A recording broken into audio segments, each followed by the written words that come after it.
NSE, Nuestra Señora del Encuentro con Dios, presenta La voz del pastor.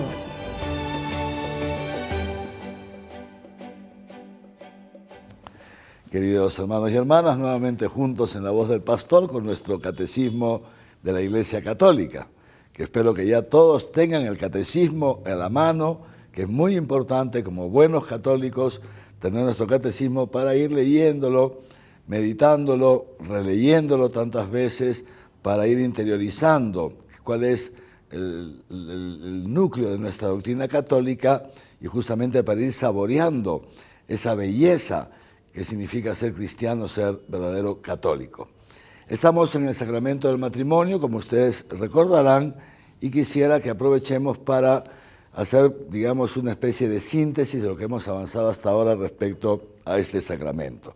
Como se acordarán, el catecismo comienza recordándonos que lo que es el matrimonio, una alianza entre el hombre y la mujer, entre el varón y la mujer, una alianza que tiene por finalidad la ayuda mutua, el bien de los dos, y además también tiene por finalidad la procreación, la apertura a la vida y la educación de los hijos.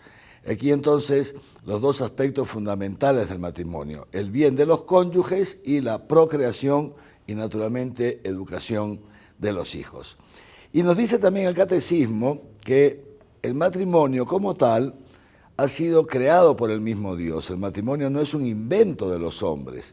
Es Dios mismo que al momento de crear al hombre ha puesto en su naturaleza humana, en nuestra naturaleza humana, ha puesto esta vocación, esta llamada, este impulso interno a unirnos con una persona del otro sexo para hacernos con él una sola, o con ella una sola carne, hacernos con ella una sola carne. Y esto ya nos lo dice el autor del libro del Génesis. Por eso el hombre dejará a su padre y a su madre, se unirá a su mujer y se hará una sola carne. Esto está pues escrito ya en la naturaleza humana. ¿Y por qué está escrito en la naturaleza humana? ¿Cuál es, digamos, la fuente, la raíz de esta vocación, de esta casi diríamos así como necesidad, este impulso, de esta llamada de unirnos a otra persona y hacernos una sola carne con ella? La raíz, la fuente es el mismo Dios. Porque como recordamos, nos lo dice también el autor del libro del Génesis, Dios ha creado al hombre, varón y mujer, nos ha creado a su imagen y semejanza. Y Dios no es un ser individual, cerrado en sí mismo, autorreferencialmente, no. Dios es una comunión de personas en el amor. Esto es una cosa impresionante, este es el misterio de la comunión. Siendo tres personas distintas, el Padre, el Hijo y el Espíritu Santo son un solo Dios verdadero. Siendo tres, son uno. ¿Y qué es lo que hace que siendo tres sean uno? Justamente el amor. Y eso es lo que Dios ha puesto en el hombre, varón y mujer, al momento de crearnos. Nosotros hemos sido creados por amor y hemos sido creados para el amor. Y la excelencia del amor, es decir, el nivel más alto del amor, que es para el cual nosotros hemos sido creados, consiste en hacernos uno con el otro, hacernos uno, como Dios, que siendo tres son uno, en esta mutua donación. Es decir, el hombre, varón o mujer, para realizarse como persona plenamente, necesita donarse, darse al otro, hacerse una sola carne con el otro. Entonces, ahí nos encontramos con la raíz, digamos así, inscrita en la misma naturaleza humana de lo que será o lo que es el matrimonio. Ahora bien, como también nosotros sabemos, este diseño original de Dios quedó perturbado a raíz del pecado original. Por el pecado original, nuestros primeros padres rompen la alianza con Dios, en consecuencia rompen la comunión con Dios a través de la cual les venía dada el amor la capacidad de amar, experimentando y recibiendo el amor de Dios, nuestros primeros padres rompen, digamos así, con ese conducto, con ese como cordón umbilical que los unía a Dios, a través de lo cual Dios les iba dando su amor, y en consecuencia nuestros primeros padres quedan incapacitados para amarse el uno al otro. Y a partir de Adán y Eva, nuestros primeros padres, esto se va dando de generación en generación y, digamos así, cada vez va yendo a peor. ¿Por qué? Porque el hombre se va alejando cada vez más de Dios y en consecuencia queda cada vez menos capacitado para hacerse una sola carne, donarse totalmente al otro.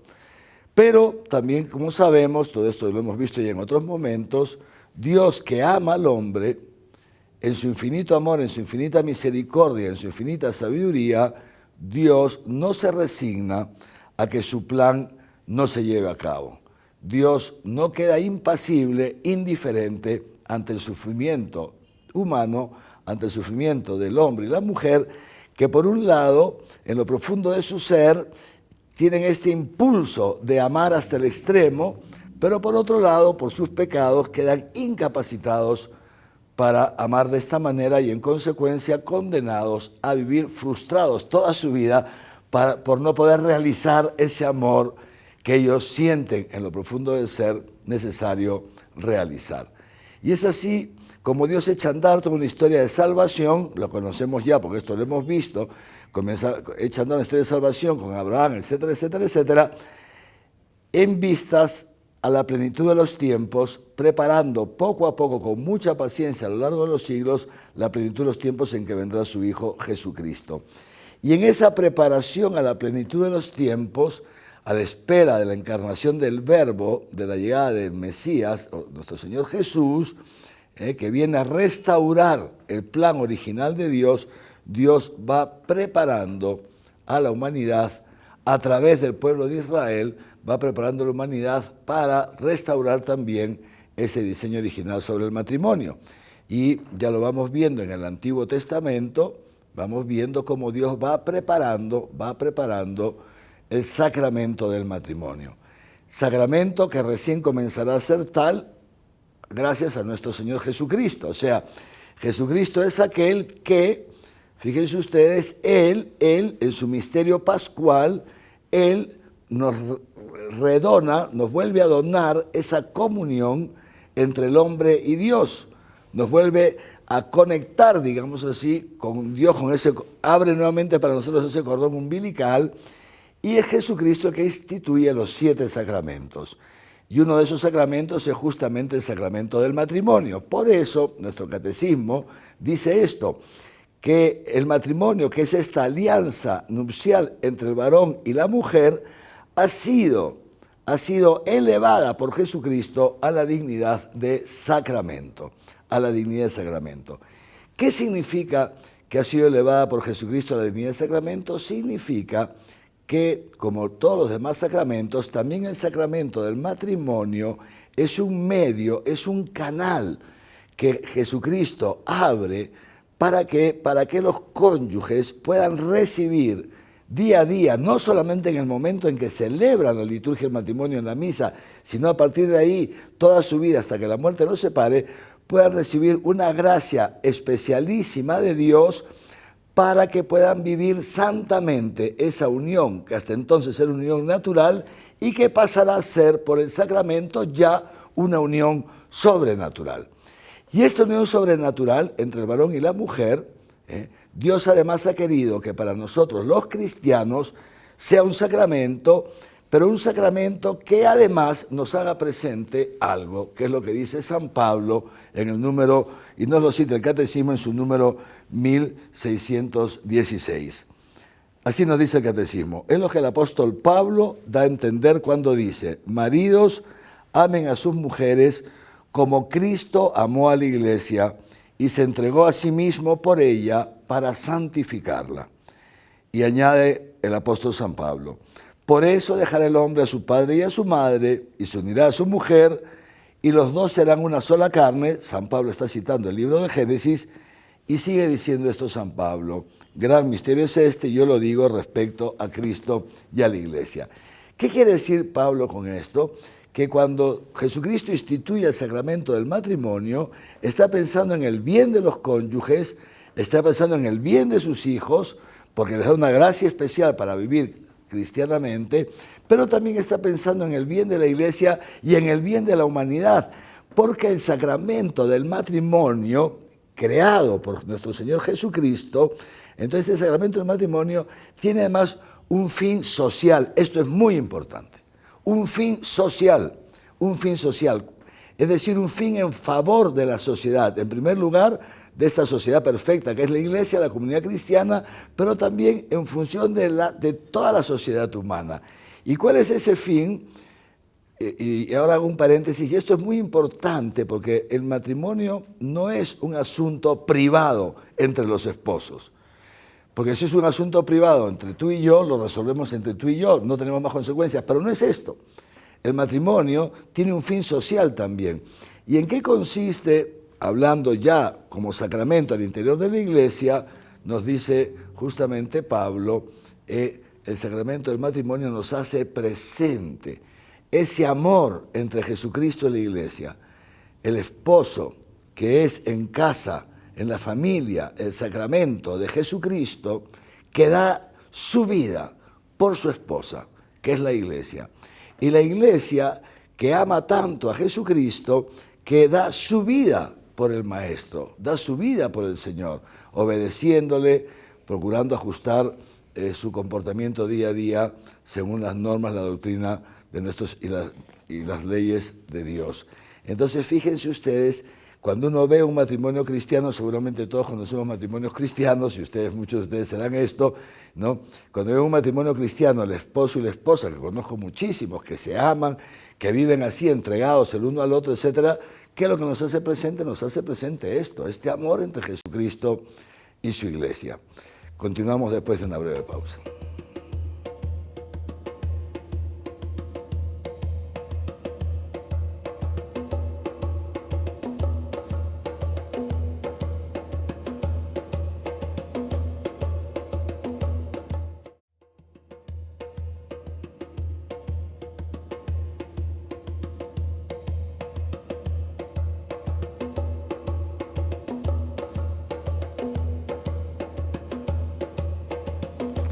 Ahora bien, también el catecismo, ya en este momento, incluye como una especie de paréntesis que yo también lo voy a hacer, aunque trataremos de esto con más detalle en otro momento.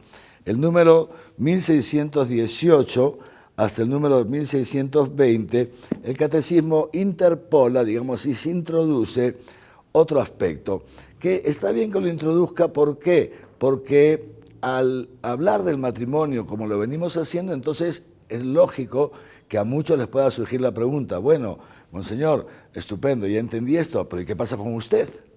Usted no está casado, los sacerdotes no están casados, las religiosas, los religiosos, consagrados, consagradas, las monjitas no están casados.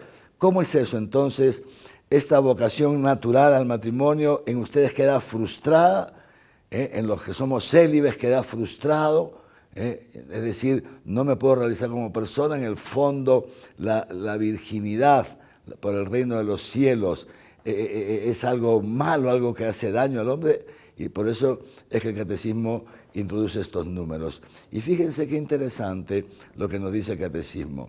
De hecho, y se los digo yo también desde mi propia experiencia, hay dos modos de vivir esta vocación esponsalicia, esta vocación conyugal, esta vocación a hacerse una sola carne con el otro. Un modo es el matrimonio y otro modo es la virginidad consagrada por el reino de los cielos. Y aquí uso una palabra que usa el Papa, no es la vocación a ser solterón o solterona, no, eso no es, eso es otra cosa, eso no es una vocación divina, La vocación puede ser el matrimonio o puede ser la virginidad por el reino de los cielos, es decir, por un fin, digamos así, eterno, por un fin que va más allá de lo temporal. Y esto nos lo dice el catecismo, fíjense, nos lo dice así.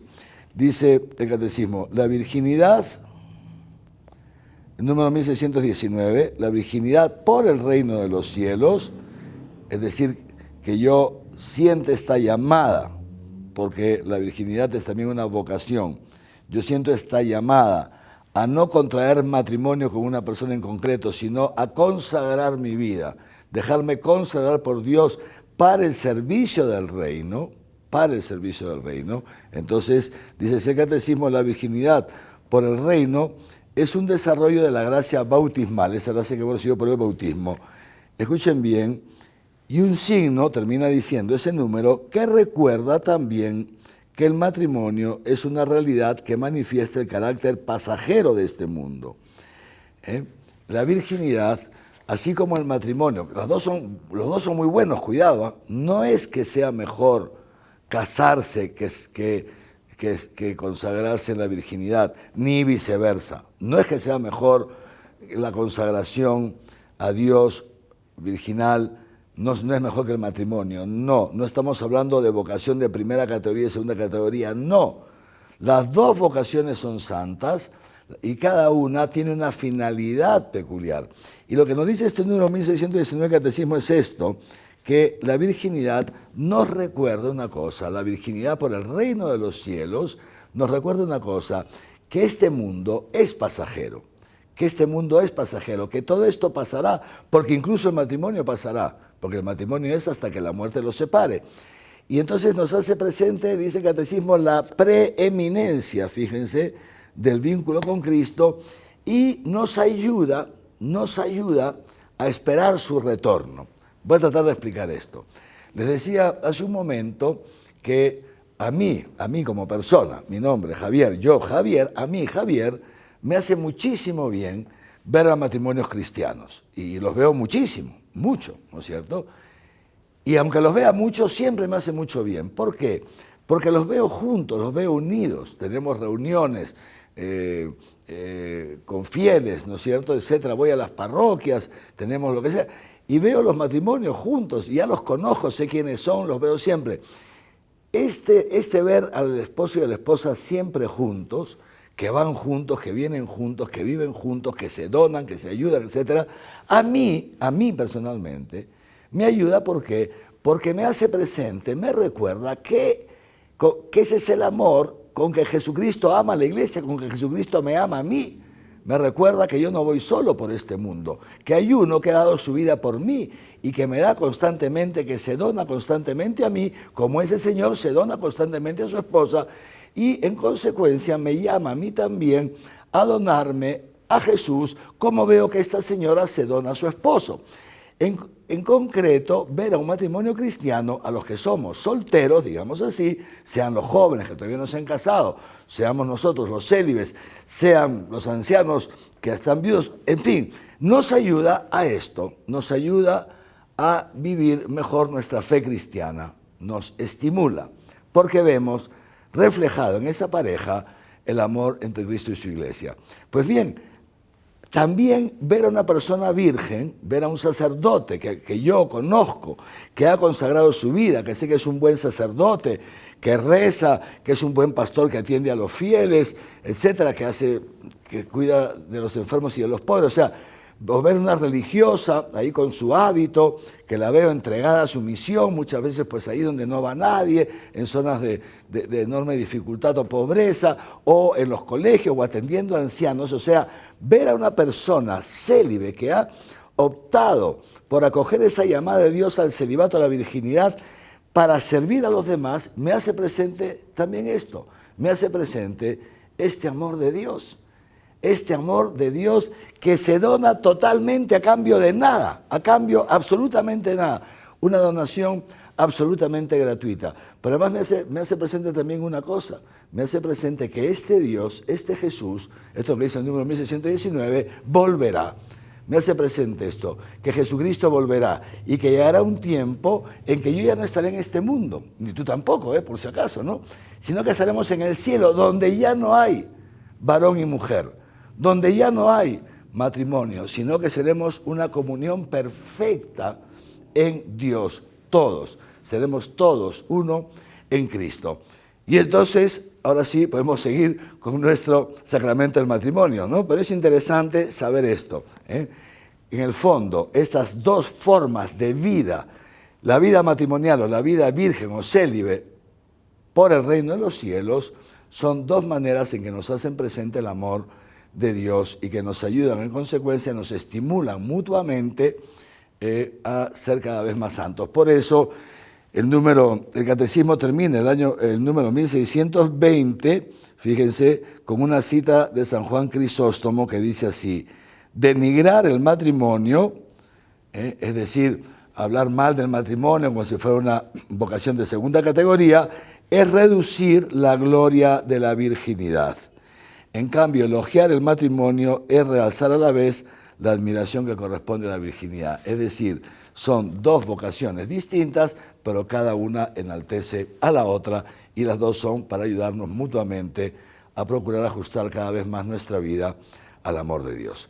Muy bien, entonces decíamos, retomamos ahora sí propiamente el sacramento del matrimonio con el número 1621 que nos habla, nos explica cómo se celebra el matrimonio. Esto es muy importante, porque el matrimonio cristiano como sacramento requiere de una celebración. Es distinto de irme a vivir yo con una mujer o tú con un hombre. Es decir, es distinto de ponernos a convivir. Es otra cosa. El sacramento del matrimonio es otra cosa. Y entonces nos dice así el número 1621. Lo ordinario es que el sacramento del matrimonio se celebre en el marco de una celebración eucarística, es decir, dentro de la misa. ¿Por qué? Porque, como decíamos hace un rato, el sacramento del matrimonio tiene su origen como sacramento en el misterio pascual de Cristo que se actualiza en la Eucaristía. Por eso, dice el catecismo, es conveniente que los esposos sellen su consentimiento de darse el uno al otro, que es lo que constituye el matrimonio, mediante la ofrenda de sus propias vidas, uniéndose a la ofrenda de Cristo por su iglesia, que es el sacrificio eucarístico, y recibiendo la comunión eucarística, el cuerpo de Cristo y la carne de Cristo, el cuerpo y la sangre de Cristo los recibimos, y así como Jesucristo se hace una carne con nosotros, también nos capacita para hacernos una carne con nuestra esposa o con nuestro esposo. Primer punto, entonces, la celebración del matrimonio de ordinario debe hacerse dentro de la misa.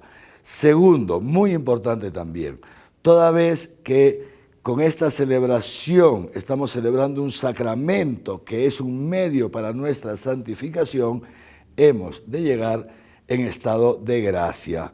Por eso es muy importante también confesarse antes de celebrar el matrimonio. ¿Por qué? Porque la confesión no es solamente, lo hemos dicho cuando estudiamos el sacramento, no es solamente el perdón de los pecados, sino que es también que Dios extirpa el pecado en nosotros y Dios nos regenera en su gracia. Es decir, lo profundo de nuestro ser queda abierto, más abierto para recibir la gracia de Dios. Y justamente por eso entonces es importante el haber recibido primero la absolución de nuestros pecados. Y de esa manera llegamos contentísimos al altar, con el corazón abierto de par en par para recibir la gracia del sacramento y así quedar unidos a nuestro cónyuge hasta que la muerte nos separe. Esta celebración entonces, y ya con esto vamos a ir terminando, esta celebración entonces se realiza al interior de la iglesia en el marco de la celebración eucarística, habiendo sido previamente reconciliados con Dios por el sacramento de la confesión, y la realización del sacramento, el ministro del sacramento del matrimonio, esto es muy importante, ya no es el sacerdote. El sacerdote es el ministro del sacramento del bautismo, el obispo, ministro del sacramento de la confirmación, el sacerdote, el obispo, ministro del sacramento de la Eucaristía, pero en el caso del matrimonio, el ministro, el que celebra el sacramento, no es el obispo ni el sacerdote, son los cónyuges, o sea, los novios, los contrayentes. Ellos son los ministros del sacramento y son ellos, en ese exteriorizar su mutua entrega y su mutua aceptación, yo, fulanito, me entrego a ti como esposo y te recibo a ti como esposa. Y lo mismo dice ella, este mutuo darse y recibirse, esto es lo que configura el sacramento del matrimonio. los ministros, en consecuencia, son los mismos contrayentes. Y son ellos, en esta expresión pública de su voluntad de darse y de acogerse, que celebran el sacramento, en el cual es necesaria, por supuesto, la presencia de un sacerdote, algunas veces un diácono, pero en representación de la Iglesia. En representación de la Iglesia recibe en nombre de la Iglesia esa mutua expresión de entrega y de aceptación por parte de los cónyuges. Así queda constituido el sacramento. Pero de esto hablaremos un poquito más en nuestro siguiente encuentro. Que los bendiga Dios Todopoderoso, Padre, Hijo y Espíritu Santo. Amén.